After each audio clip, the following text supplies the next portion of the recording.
Bueno, y continuando con nuestros temas del ciclo vital de la persona, vamos a hablar del desarrollo cognitivo, que es otro de los desarrollos que de alguna manera también influyen en el desarrollo de la personalidad. Y bueno, decíamos que es el objetivo abordar diferentes aportaciones teóricas en relación al desarrollo de la personalidad, y en este caso le toca el turno al desarrollo cognitivo. Para hablar de desarrollo cognitivo, tenemos que hablar de algunos conceptos básicos. Entre ellos está lo que es un esquema, que va a ser la acción que de alguna manera la persona, el sujeto, va a ir adquiriendo ciertos comportamientos reflejos. Es decir, a todo estímulo va a haber una respuesta. Ese es el esquema que se va a ir quedando en cada sujeto. De ahí partimos a lo que va a ser una estructura, que va a ser la integración equilibrada de distintos esquemas, de distintos comportamientos que vamos a saber utilizar en diferentes momentos. De ahí pasamos a la organización, donde vamos a conservar esas estructuras en sistemas, saber en qué momento voy a utilizar cada comportamiento.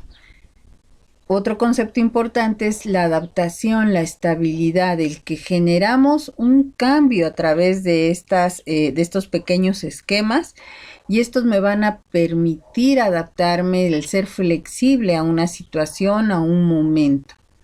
De ahí partimos a lo que es la asimilación, incorporar esa nueva información en nuestro sistema. Hagan de cuenta que su cerebro, como decíamos en algún momento cuando hablamos de memoria, es como una pequeña computadora, y ahí se va guardando la información. Lo mismo va a ocurrir en este caso de la asimilación.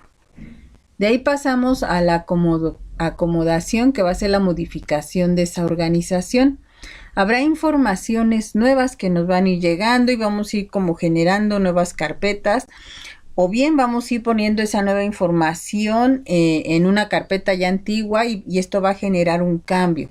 Hagan de cuenta que ustedes tienen una serie de información de lo que es la familia, por ejemplo, y su familia se va a ir modificando conforme vayan incluyéndose miembros a esa misma familia, y va a ser más extensa. Es algo así lo de la acomodación. Y de ahí pasamos a lo que es el equilibrio, que va a ser incorporar las nuevas experiencias a su actividad. Es decir, ya voy adquiriendo nueva información, y ahora, ¿cómo utilizo esa nueva información, ese nuevo aprendizaje en situaciones diversas de la vida? Ahorita que ustedes están estudiando enfermería, habrá informaciones nuevas que vayan a ir incluyendo, no solamente en lo que es la carrera de enfermería, sino también en el cuidado de su persona, en el trato con su familia, que va a ir modificando ciertas áreas de su vida. Ese es el equilibrio, incorporar nuevas experiencias a su actividad nueva. Y bueno, partiendo de estos conceptos básicos, tenemos que hablar de que todo esto se va a ir adquiriendo en una serie de etapas. Jean Piaget propuso 4 etapas para desarrollar el pensamiento o para lograr este desarrollo cognitivo, y son estas 4 etapas que vamos a ver más adelante. Nada más no se nos olvide, en esta pequeña tabla aparece lo que es la etapa, la edad y el tipo de pensamiento que aparece. Más adelante vamos a poder incluir en esa misma tabla las características de cada etapa. ¿Qué características debemos de esperar que ocurran en el sujeto?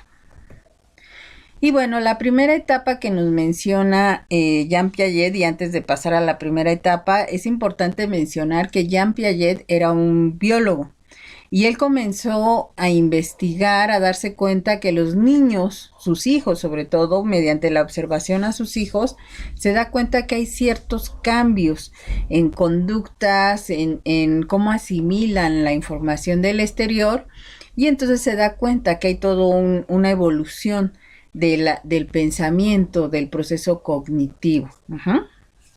Y pasamos a la primera etapa, ahora sí, que es la etapa sensoriomotriz, que si ustedes recuerdan va de los 0 a los 2 años de edad aproximadamente. Y en esta etapa sensoriomotriz, el niño a través de los sentidos va a ir adquiriendo información del exterior. Por eso se llama sensoriomotriz. A través de los sentidos adquiere información, asimila esa información y hay una serie de instintos y reflejos que le van a ayudar a asimilarla. ¿Sí? Que se le acerca un objeto a su mano y tiene el reflejo de cerrar su puño, por ejemplo. O la luz y el niño comienza a parpadear, ¿sí? Y va a realizar una repetición de experiencias, va a ser una constante para asimilar esa información del exterior. También en esta etapa es importante mencionar que hacia los 6 meses aparece lo que es la permanencia del objeto, que es una característica muy importante en la cual el niño, a través del juego, tiene que aprender que el objeto no deja de existir por no estar ante sus ojos. Por eso el juego de escondernos detrás de una cobijita y decirle dónde está el bebé y cuestiones de ese tipo, para que el niño aprenda que no pasa nada si deja de ver al otro, porque eso le genera angustia. Ustedes recordarán que ya lo mencionábamos con Erikson, que de alguna manera se le generaba cierta temor el no ver a la persona que lo cuidaba, se le generaba esa desconfianza. Entonces aquí, hacia los 6 meses, se propone que empecemos a jugar a esconderle su juguete favorito a donde él lo pueda buscar. No lo vamos a ir a esconder a otro cuarto cuando el niño todavía no se mueve, sino en un ambiente cercano, escondérselo para que él descubra que ahí está. Igual nosotros con la almohadita esconderlo a él o escondernos nosotros para que aprenda este concepto de la permanencia del objeto. Otra actitud, otra conducta que aparece en el niño es que recuerda imágenes. Nosotros le podemos mostrar en esos libros donde vienen los perritos, los gatitos, y ellos recordarán con algún sonido, porque es lo primero que llega a ellos. A través del sonido va a recordar qué es esa imagen. Por eso el recordar el gatito con el miau, el perro con el guau y así, está relacionado con ese recuerdo de imágenes. Comienza él a tener una imagen de esos objetos. Posteriormente, también en esta etapa, otra característica es que tiende a imitar las conductas. Por ahí dicen que hay niños muy platicadores, están imitando lo que ven. ¿Sí? El balbuceo es normal, es una conducta normal en la infancia. Pero ellos comienzan a darse cuenta que el sonido es una forma de comunicación. No es que sepan lo que nos van a decir, están imitando lo que ven. Igual si yo toco un lugar, si me toco la cara, ellos comienzan a aprender todo eso. Aquí es donde se les puede enseñar a señalar ojos, nariz, boca, porque de alguna manera van aprendiendo esta parte. Otra cuestión que llegan a realizar como característica es las combinaciones mentales que comienzan ellos a tener ya una imagen de las cosas que, si ustedes recuerdan, cuando hablábamos del pensamiento, mencionábamos que las imágenes es un factor importante, pero aquí también ya les puedes hablar de ciertos objetos, de ciertas personas, y ellos tendrán ya ese recuerdo de la imagen hacia los 9 meses, ¿sí? Que es cuando ya comienzan a hacer esas combinaciones mentales. Bueno, esto es en la etapa sensoriomotriz, y el tipo de pensamiento que se genera en esta etapa es el pensamiento sensorial, porque obviamente está ligado a los sentidos. Luego aparece la etapa preoperacional, donde el pensamiento que el niño genera es un pensamiento egocéntrico, decíamos. ¿Por qué es egocéntrico? Porque el niño en esta etapa, que va de los 2 años hacia los 5 o 6 años aproximadamente, todo es un aproximado, porque dependiendo de la estimulación que haya es como va a desarrollar el pensamiento. Pero esta etapa preoperacional, el niño comienza a pensar que todo gira a su alrededor, por eso es un pensamiento egocéntrico. ¿Qué es lo que pasa en este caso? Para ellos, de repente sale el sol y ya es de día. Entonces ya todos nos tenemos que levantar porque ya es de día. Si él tiene hambre, todos tenemos que comer porque es la hora de la comida para ellos. Y así se va guiando a través de sus deseos, de sus gustos. Por eso es el pensamiento egocéntrico. Concentra su pensamiento en un solo aspecto. ¿Sí? En un solo interés, a lo mejor en mirar cierto color, cierta forma, y se concentra en eso. También tiende a realizar juegos simbólicos, juegos que representen su realidad, por eso el juego de los carritos, porque es algo que ve como una constante, las niñas que juegan con su muñequita y a lo mejor la regañan, y también hasta los niños también están en esa parte, porque ese juego es parte de lo que ven constantemente.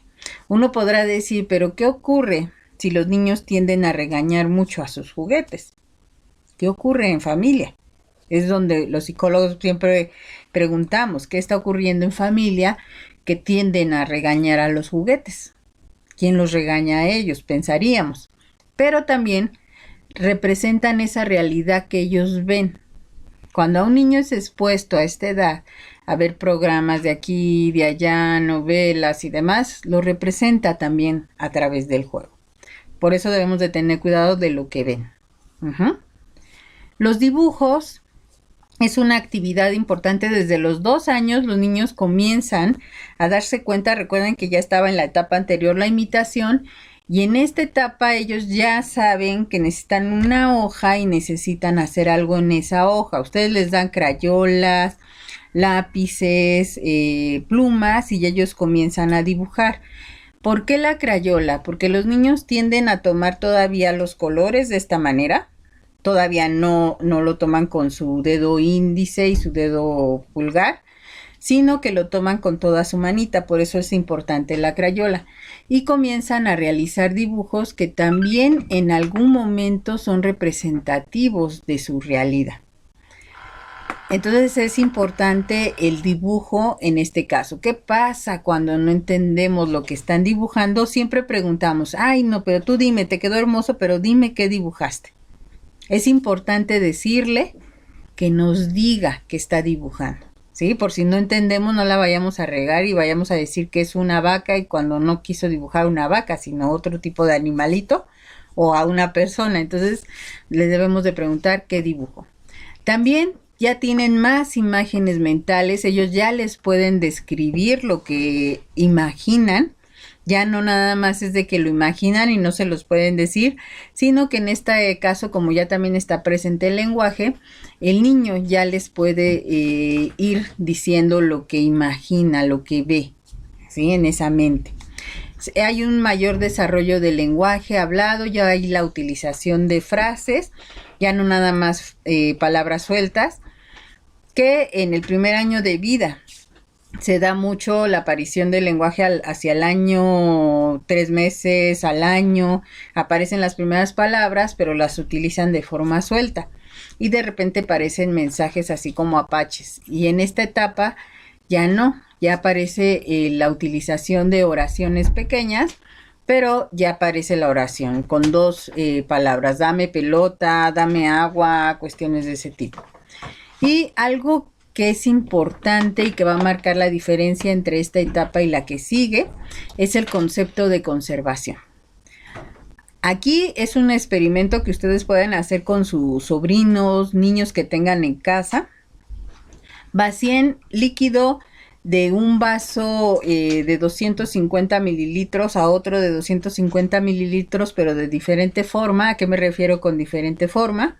Hay vasos anchos, pero chaparritos, que tienen esa cantidad de 250, y otros vasos un poco más largos de 250 mililitros, y ustedes vacían el líquido de un vaso a otro, y el niño siempre les dice que no es el mismo líquido, que algo se cayó del líquido, y así sea una gotita, por más pequeña, dicen que no tiene el mismo líquido. Otro ejemplo de conservación que ocurre en esta etapa. Ustedes le dan una moneda de 5 pesos y lo ponen a elegir entre esa moneda y varias moneditas de a peso que sean también la misma cantidad y van a elegir la mayor cantidad de monedas, ¿sí? No la cantidad que marca la moneda, pues, ¿sí? Sino aquellas moneditas que son muchas, esas son las que ellos se van a quedar porque para ellos es más que lo de una sola moneda. Para que ahí vayan ustedes viendo, y aquí apenas aparece esto del concepto de conservación, todavía no lo logran entender muy bien. Algo que es importante en esta etapa, los niños aprenden mucho haciendo las cosas, por eso es importante cuando le están enseñando cantidades, utilizar el ábaco, este tipo de juegos donde acomodan figuras, para que ellos vayan aprendiendo. Tienden mucho a lo que es la actividad manual, el acomodo de objetos, es importante, y en esta etapa sobre todo aprenden eso de la organización de sus juguetes, los conjuntos de colores y demás. Y bueno, la siguiente etapa, que es la operación, la de operaciones concretas, es la tercera etapa y va de los 6 a los 11 años aproximadamente. Es una etapa en la que se da el pensamiento lógico. Aquí ya comienza a aparecer lo que es la comprobación de lo que piensan o lo que ven. Y por ejemplo, el pensamiento es lógico, aparece en este sentido, en decir, tú eres hombre porque usas pantalón. Pero también comienzan a hacer la diferencia de lo que ven en una realidad. Pero también las mujeres usan pantalón, no solo los hombres, ¿sí? Entonces comienzan a hacer esa diferenciación y comienza a aparecer lo que es el pensamiento lógico. Aquí también comienza a aparecer lo que es el concepto de conservación que decíamos de la etapa anterior, pero en esta ya ellos, al realizar ese vaciado de agua de un vaso a otro, comprueban que es la misma cantidad, pero lo tienen que hacer ellos para aceptar el punto de vista del otro. Si no lo hacen ellos, no lo aceptan. Siguen diciendo, por ahí dejaste el agua. Pero ya cuando ellos lo hacen, se dan cuenta que es real. Comienzan a comprender esto de las cantidades. Ya ahora sí, ya no les aceptan los 5 pesitos en vez de la moneda de a 10, no, ya aquí ya comienza a cambiar. Además de que comienzan a aprender conceptos matemáticos, hacer operaciones numéricas. Entonces comienzan a entender un poco mejor el concepto de conservación. Otra parte importante, aparece lo que es la clasificación, no solamente por forma, sino ya por colores, porque ya los aprendieron un poco mejor. Aparece el concepto de organización, ya son más detallistas para organizar desde objetos hasta lo que son conceptos. Aquí ya es cuando en las escuelas les comienzan a pedir que hagan esquemas a los pequeños, y eso les ayuda a generar y reforzar esto de la organización, porque también comienzan a organizar lo que aprenden. Y algo importante, aquí es donde el niño comienza a hacer las preguntas del porqué de todo. ¿Qué hacer cuando los niños comienzan con esas preguntas de por qué? ¿Y por qué esto? ¿Y por qué lo otro? ¿Y cuándo terminamos con ese ejercicio de preguntas? Es bueno que el niño aprenda a preguntar, pero también es bueno que aquellos adultos que atienden esas preguntas aprendan a escuchar lo que está preguntando, porque podemos dar información de más. Entonces aquí primero hay que poner atención de lo que pregunta el niño para saber hasta dónde quiere saber, para estar conscientes de esa parte, aprender a contestar y también aprender a poner un límite. ¿Cómo ponemos un límite de tanto y por qué y por qué y por qué? Cuando ya no podamos contestar o cuando ya estemos cansados de tanta pregunta, podemos contestar con otra pregunta. Eso los acaba, ¿sí?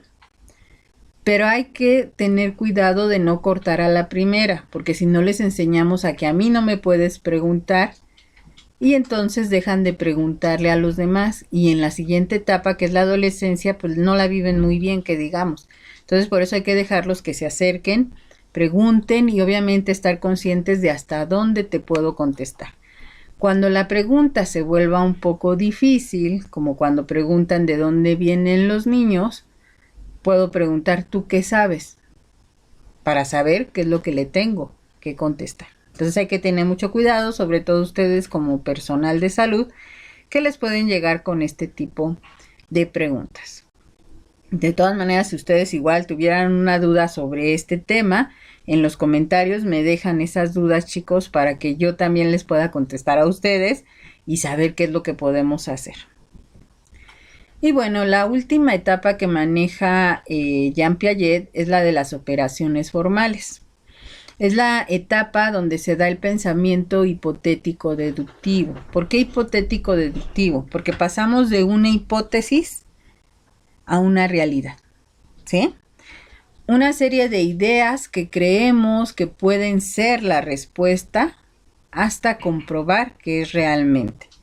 Esta etapa nos dice Jean Piaget que aparece alrededor de los 11 años. Decimos alrededor de los 11 años porque puede aparecer un poco antes, un poco después. Y en esta etapa ellos comienzan, los niños, porque todavía en esa etapa al inicio son niños, comienzan a generar hipótesis, comienzan a observar su entorno y de ahí deducen que eso es lo que puede ocurrir.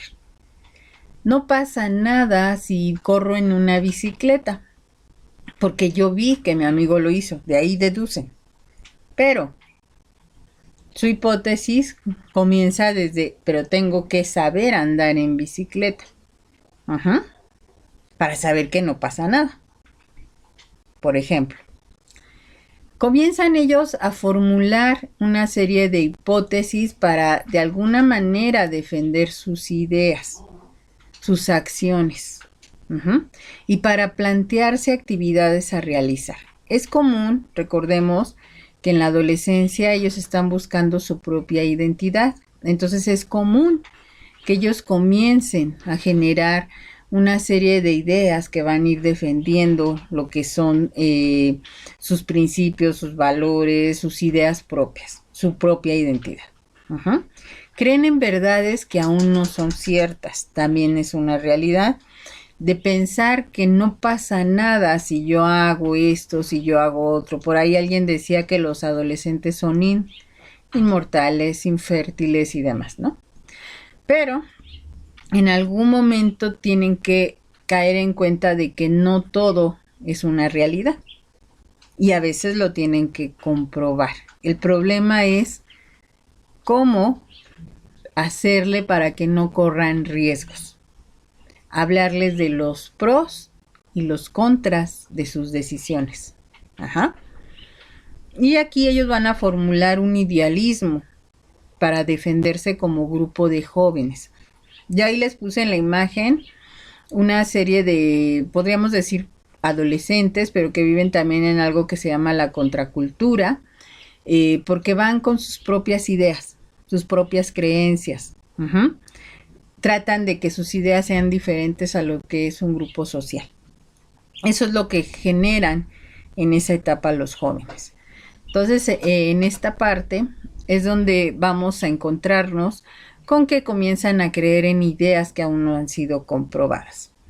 Y ustedes dirán, ¿y llegamos hasta las operaciones formales, el pensamiento formal o pensamiento hipotético deductivo? ¿Y de ahí qué pasa?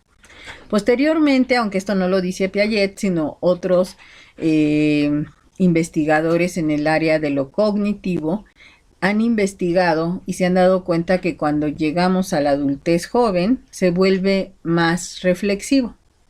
Se comienza a dar cuenta de que tiene que pensar muy bien las cosas antes de actuar, antes de tomar una decisión, y también se basa mucho en su experiencia de lo que ya ha vivido. Vive un poco más que el adolescente después de los 18 o 20 años, y entonces se da cuenta de que hay cosas que no puede dejar a la ligera, que tiene que darse un tiempo para pensarlo y tomar una decisión. Y en el adulto maduro se vuelve meditativo, se tardan un poquito más en dar una respuesta, por eso sus papás no les dan una respuesta inmediata de lo que ustedes le solicitan o le piden, sino que después de un rato lo piensan y ya luego hablan con ustedes, porque si no, A lo mejor en el calor del impulso les pueden decir algo inesperado o algo no adecuado. Y ya en la ancianidad, en esta etapa, pues se van perdiendo algunas facultades intelectuales y el pensamiento a veces retorna a otras etapas. Eso es lo que ocurre en esta última etapa, que son las operaciones formales. Y bueno, hasta aquí la información del desarrollo cognitivo. Continúen haciendo sus tablas con esta parte del desarrollo cognitivo que también esperamos encontrar en el manual. Gracias.